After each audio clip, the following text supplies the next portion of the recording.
bersama. Jadi tuan-tuan boleh share, boleh kongsikan ke daerah-daerah lain ataupun ke mesyuarat yang lebih bermanfaat lah untuk diaplikasikan bagi seluruh profesi kesihatan persekitaran dan juga jurutera kesihatan umum. Baik, ini yang kita akan cuba capai dalam masa lebih kurang 2 hari. So saya harap tuan-tuan boleh bersama-sama saya lah untuk menjiwai proses pembelajaran kita ini. Simple je. Okay, saya tunjuk satu contoh. Saya tunjuk satu contoh tambahan. Saya gunakan smartphone saya. So apabila saya ada smartphone ni, saya akan login kepada saya punya apps yang berkenaan. Nanti apps ni pun saya akan share kepada tuan-tuan dan puan-puan untuk tuan-tuan dan puan cuba dan buat. Dan kalau sempat kita bangunkan bersama. Apps ni sangat mudah untuk tuan-tuan dan puan bangunkan. Maknanya kita boleh buat sendiri je apps ni.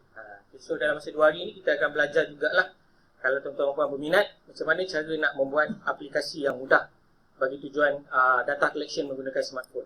Ada restriction ke nak bawa smartphone ke kawasan persampalan? Tak ada kan?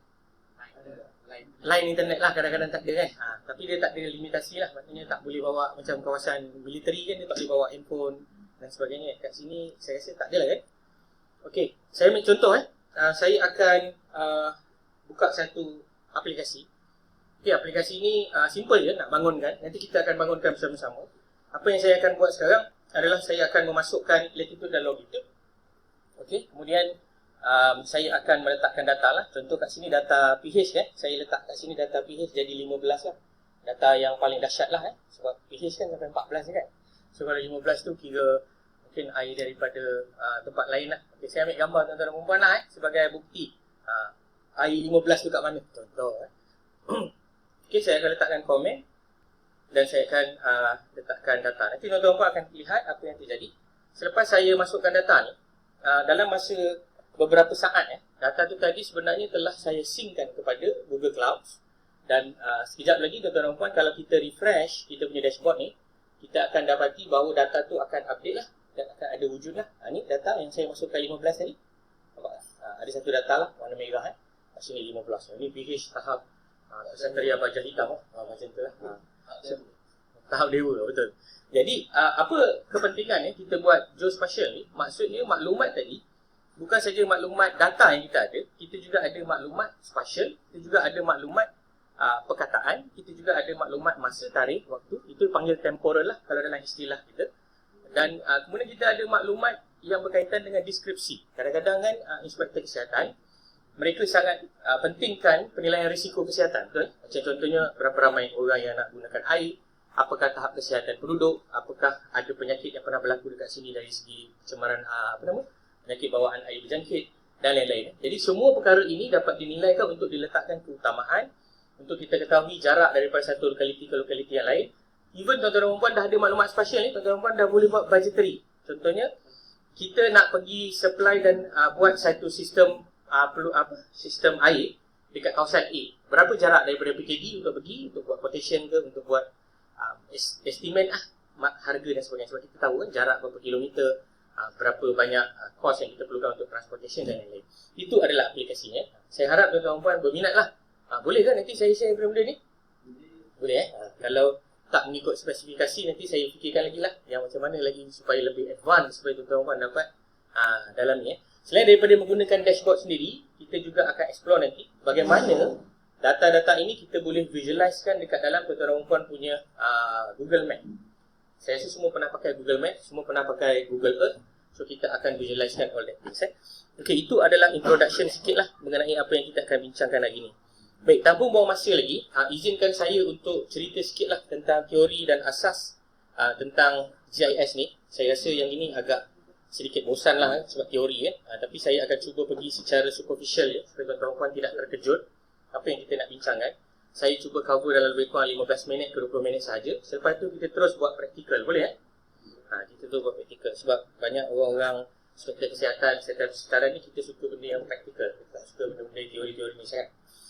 Alright, tuan-tuan dan puan sekalian, apakah itu GIS, Geographical Information System? So as you know, Geographical Information System is a system actually. Bila kita kata sistem, dia adalah satu holistic package, emphasis and embark about the utilizing of the different component. Dia ada different component. Kenapa dia dinamakan sistem? Sebab dia mempunyai banyak ilmu-ilmu lain yang berkait juga dengan sistem itu. Saya ambil contoh paling senang.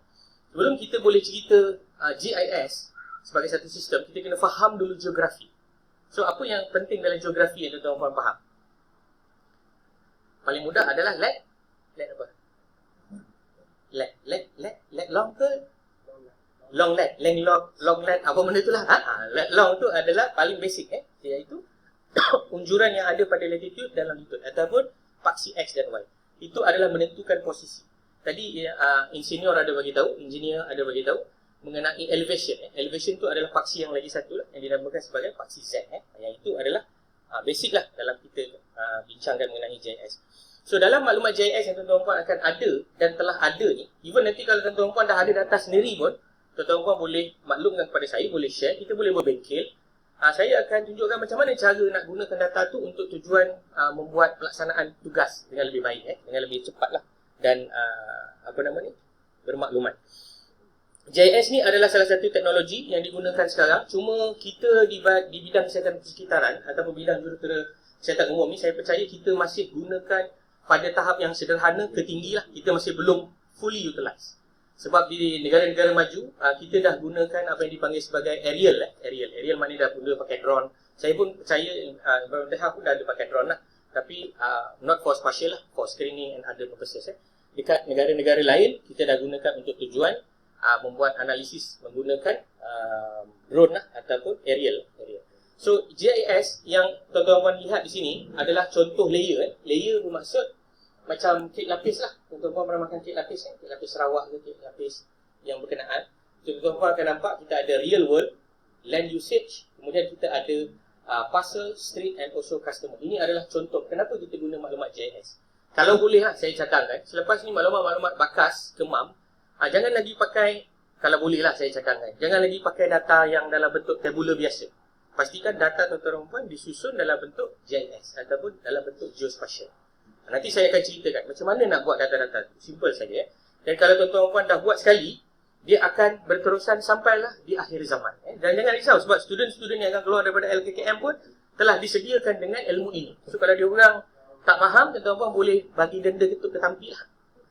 Sepatutnya dia orang dah boleh mahir guna lah, untuk makluman lah. Batch-batch yang keluar selepas 2023 ni, sepatutnya mereka sudah ada kemahiran yang berkenaan untuk yang inilah environmental health. Okay. So macam mana GIS memaparkan geografi dunia? Okay, ini contoh yang saya maksudkan. So maklumat yang tuan-tuan dapat pada real world ni, kita perlu translate kepada digital data. So hari ni sebenarnya kita nak belajar macam mana cara tuan-tuan biasa gunakan kertas untuk menulis pada borang, kita transfer data-data itu sudah jangan ditulis pada kertas, tetapi dimasukkan dalam bentuk digital terus. Tapi nanti ada persoalan, macam mana kita nak membuktikan yang kita telah buat kerja? Jangan risau sebab data yang telah ditulis di dalam tabular tadi, data yang dalam bentuk tulisan ni boleh di PDF-kan balik. Untuk tujuan kan kita kan memang suka kan chop sign kan, bagi nampak chop sign hidup dan sebagainya. Kita memang ada kenikmatan sign tu kan. So tak ada masalah, still boleh buat So itu tujuannya. So ini adalah pertindihan overlay. Layer ni adalah istilah yang tuan-tuan kena ingatlah. Yang pertama, layer. Layer ni nanti kita akan belajar esok macam mana nak buat layer. Dan saya telah sediakan juga layer map untuk Kelantan lah. Saya ada Don, saya ada Mukim. Sini tak ada daerah. Dia panggil apa? Jajahan Jajahan saya ada, tapi bukan tahun ni lah. Tahun 2015. Nanti tuan-tuan boleh dapatkan lah data tu. Percuma je, dah ada dah data. Tak payah pergi Japan beli. Bukan saya tak galakkan beli kat Japan, boleh. Kalau ada duit, belilah. Okey, komponen GIS. GIS yang paling penting sebenarnya adalah software. Selain daripada itu adalah data itself. Kita ada hardware. Hardware seperti handheld. Dulu kita tak ada handphone yang mempunyai GPS. Dalam ni kita ada magnometer sebenarnya. Magnometer adalah salah satu alat yang digunakan dalam chip handphone untuk menentukan arah. Ini ada magnometer. That's why kita boleh guna untuk tentukan arah kiblat. Kita boleh tahu orientation of the phone. Dan kita ada sensor-sensor yang lain lah dalam kita punya smartphone. Phone yang lebih canggih, dia akan ada banyak lagi sensor-sensor yang lain. So hari ni kita akan menggunakan sensor yang ada pada phone. Cuma masalah dia adalah ralat. Ralat yang ada pada phone ni agak tak signifikan lah untuk orang yang tak buat bangunan. Jadi tuan-tuan dan puan yang merupakan jurutera, jangan pula gunakan phone untuk ukur jalan. Nanti saya ingat jalan. Tapi saya rasa jurutera takkan buat pun. Dia akan pakai alat yang memang analytics. Tapi untuk tujuan mengenal pasti penyakit, mengenal pasti posisi kawasan dekat mana, So lebih sesuai kita boleh menggunakan phone lah sebagai salah satu alat yang alternatif, yang selain daripada alat-alat komersial yang ada. Dekat PKD dah ada kan hand handle GPS tu. Pakai? Ke tak pakai sangat? Ke dah tak pakai sangat lah kan, sebab sekarang dah ada handphone kan, jadi kita kurang pakai. Tapi sebenarnya untuk maklumat tuan-tuan, penting untuk ada alat di PKD itu untuk tujuan verifikasi, bukan validasi ya, verifikasi. Maksudnya apa yang you baca pada phone, apa yang dibaca pada you punya alat hand handle tu adalah sangat penting. Dan ingat hand handle tu pun sebenarnya perlu dikalibrasi. Anda kena hantar ke Instone sebagai contoh, Pusat Kalibrasi Nasional, untuk calibrate anda punya GPS supaya dia menunjukkan posisi yang betul. Alat yang boleh diterima sebenarnya adalah dalam lingkungan less than 1 meter sebenarnya. Tapi alat lagi tinggi kepersisan dia, lagi mahal lah sensor yang anda akan gunakan. Okey, kemudian kita ada kaedah dan data yang kita akan cerita ni nanti. Sebenarnya kejap lagi adalah aplikasi. Macam ni saya akan share pada tuan-tuan aplikasi-aplikasi komputer yang ada. Okey, perisian. Semua tahu pasal perisian. Saya rasa mungkin tuan-tuan tak pernah dengar. Jadi hari ini kita akan belajar mengenai QGIS. QGIS is stand for Quantum Geographical Information System. Okey. Yang ArcGIS ni pun ada juga digunakan, tapi yang ini adalah agak mahal lah sebab dia